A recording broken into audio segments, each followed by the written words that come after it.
श्री हनुमान बेनीवाल जी। धन्यवाद सभापति जी। आज सदन में भारत के संविधान की 75 वर्षों की गौरवशाली यात्रा पर चर्चा हो रही है। सभापति जी, सदन के साथी विद्वान सदस्यों ने पक्ष विपक्ष दोनों तरफ से, और खुशी की बात यह भी है कि 7 घंटे से अलग अलग विचार आए, उधर से भी आए, इधर से भी आए, और सारी बात खुल के आई। निश्चित रूप से वर्ल्ड के अंदर हिंदुस्तान सबसे बड़ा लोकतांत्रिक देश है और दूसरे देश हिंदुस्तान को फॉलो करते हैं। प्रत्येक धर्मनिरपेक्ष देश में या प्रत्येक धर्म को मानने की एक हर व्यक्ति की आज़ादी है, और जो संविधान ने हमें ताकत दी है, शायद वर्ल्ड के किसी देश में इतना ताकतवर संविधान कहीं का नहीं होगा कि लोकतांत्रिक मूल्यों की जो रखवाली हिंदुस्तान के अंदर होती है वो वर्ल्ड के किसी अन्य देशों में नहीं होती। उदाहरण के तौर पर हिंदुस्तान को लिया जाता है, वर्ल्ड का सबसे बड़ा देश भी। हमें गर्व है कि हम विश्व के सबसे बड़े लोकतांत्रिक देश में रहते हैं, जहाँ संविधान रूपी पवित्र ग्रंथ को सर्वोच्च आदर्श मानकर देश की रीति नीति बनती। सभापति महोदय, मैं 13 दिसंबर 2001 को हमारी संसद पर हुए आतंकी हमले में शहीद होने वाले सुरक्षा कर्मियों और कार्मिकों को नमन करता हूँ। मैं नमन करता हूँ बाबा साहब भीमराव अंबेडकर जी, सर छोटू राम जी, शिवाजी महाराज, महाराजा सूरजमल जी, चंद्रशेखर आजाद जी, अशफाक उल्लाह खान जी और भगत सिंह जी तथा सुभाष चंद्र जी बोस और उनके जैसे वीरों और महापुरुषों को नमन करूंगा। भगवान बिरसा मुंडा जी, सरदार उधम सिंह जी को और जलियांवाला बाग में शहादत देने वाले वीरों और राजस्थान के मानगढ़ में शहादत देने वाले मेरे वीर आदिवासियों को। महोदय, जिनकी वजह से देश आज़ाद हुआ, जिनकी वजह से आज़ाद भारत में संविधान अंगीकृत, उनका मान सम्मान करना हमारा परम कर्तव्य है। बाबा साहब अम्बेडकर जी ने कहा था कि संविधान मात्र कानूनी दस्तावेज नहीं है, ये हमारे जीवन का सारथी है और सामयिक आवश्यकताओं के अनुरूप है। सभापति महोदय, हिंदुस्तान में प्रत्येक नागरिक को वोट का अधिकार देने की पैरवी बाबा साहब ने करी।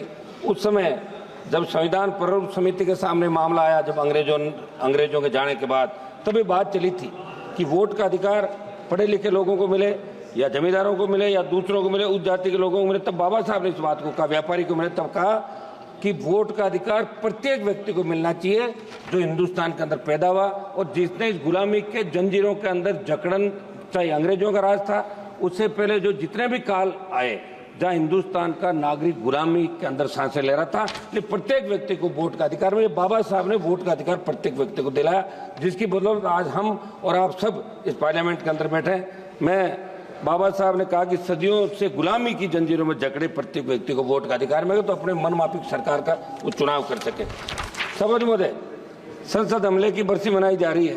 13 दिसंबर 2001 को जो संसद पे आतंकी हमला हुआ, सबसे पहली शहादत राजस्थान के बेटे जगदीश यादव, जेपी यादव ने दी। राजस्थान में सीकर से अलग होकर बने नीम का थाना के रहने वाले जेपी यादव आतंकियों से शेर की तरह लड़कर वीर गति को प्राप्त हुए। सभापति महोदय, 26 नवंबर 1949 को हम भारत के लोगों ने स्वतंत्र भारत के संविधान को अंगीकृत, नियमित और आत्मसमर्पित करने का संकल्प लिया था। संविधान की इस गौरवमय यात्रा को आगे बढ़ते बढ़ते जब हम देखते हैं तो नजर आता है कि देश के किसी न किसी कोने के अंदर हमारे दलित भाई, पिछड़ा भाई, हमारा आदिवासी भाई समानता के अधिकार को हासिल करने को जूझ रहा है। राजस्थान की मैं बात करूंगा, जालौर जिले के साइला तहसील के सुराना गांव में कथित तौर पर पानी की मटकी को छूने पर हुई पिटाई के अंदर एक 9वीं क्लास का बच्चा इंद्र मेघवाल, जिसकी मौत हो गई। मैं खुद मौके पर गया था।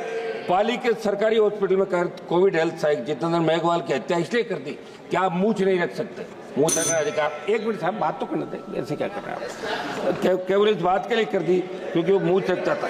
हाल ही में बालोतरा में किस्ताराम मेघवाल की हत्या कुछ लोगों ने कर दी। मेरे संसद क्षेत्र की खींवसर विधानसभा क्षेत्र के तांतवास गांव में मेघवाल समाज के परिवारों को दबंगों ने पीटा, मगर कोई कार्रवाई वहां की पुलिस नहीं कर रही, जहाँ राजस्थान के अंदर आपकी सरकार आती है।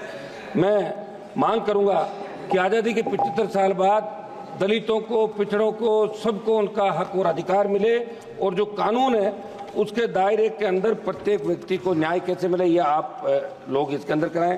राष्ट्रपति महोदय ने 26 नवंबर 2024 को कहा था कि बाबा साहब अम्बेडकर जी की प्रगतिशील और समाज सोच के छाप हमारे संविधान पर अंकित है। इस बात को देश की सरकार आमसद करे और सोचे कि बाबा साहब की समाज सोच के अनुसार कार्य क्यों नहीं कर रहे हैं। भाजपा के साथी सदस्यों ने देश में लगाया गया आपातकाल का जिक्र किया। हम भी ये कहते हैं कि आपातकाल गलत लगा था, बहुत से लोगों को तकलीफ पड़ी, बहुत से लोगों को जेलों में रहना पड़ा, ये अच्छी नहीं थी, लेकिन इंदिरा गांधी जी की दृढ़ इच्छा शक्ति ने एक झटके में बांग्लादेश को पाकिस्तान चालक कर दिया था और पाकिस्तान को सबक सिखाया था। इस बात को भी आपको याद रखना है। एक मिनट साहब, समय दें साहब आप। हम उस समय तो घोषित आपातकाल कर, लेकिन आज जो अघोषित आपातकाल है उसका क्या कोई भी सिस्टम के खिलाफ बोले? सीबीआई ईडी जैसी एजेंसियां उनकी आवाज को दबा देती है। लोकतंत्र में सभी अधिकार समान रूप से लागू होने के बावजूद इस देश के अन्नदाताओं को एमएसपी पर कानून बनाने की मांग, काले कानून वापस लेने मांगों के लिए लंबा आंदोलन करना पड़ा। सब मतलब 1-2 मिनट में मेरी बात समाप्त कर रहा हूँ। 700 से ज्यादा किसान शहीद हुए।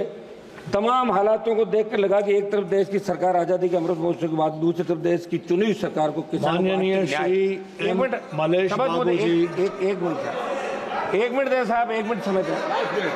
लास्ट मिनट आर्थिक न्याय नहीं दे पा रही है। लास्ट मिनट सर, आर्थिक न्याय नहीं दे पा रही है। मेरी मांग है कि किसानों की कर्ज माफी, एमएसपी को कानूनी मान्यता देने के बाद आप स्वीकार करें। और जो आंदोलन अभी बॉर्डर पे चल रहा है, शंभू बॉर्डर, दूसरे बॉर्डर पे, किसानों से आप बात करें, वार्ता करें। संविधान में सहमति और असहमति दोनों को एक समान मूल्य के रूप में देखा गया, लेकिन आज क्या हालात? कोई भी सांसद, कोई नेता, कोई भी व्यक्ति सरकार के निर्णय से असहमति व्यक्त करता है तो उसे दुश्मन की नजर से देखा जाता है। ये ठीक नहीं है।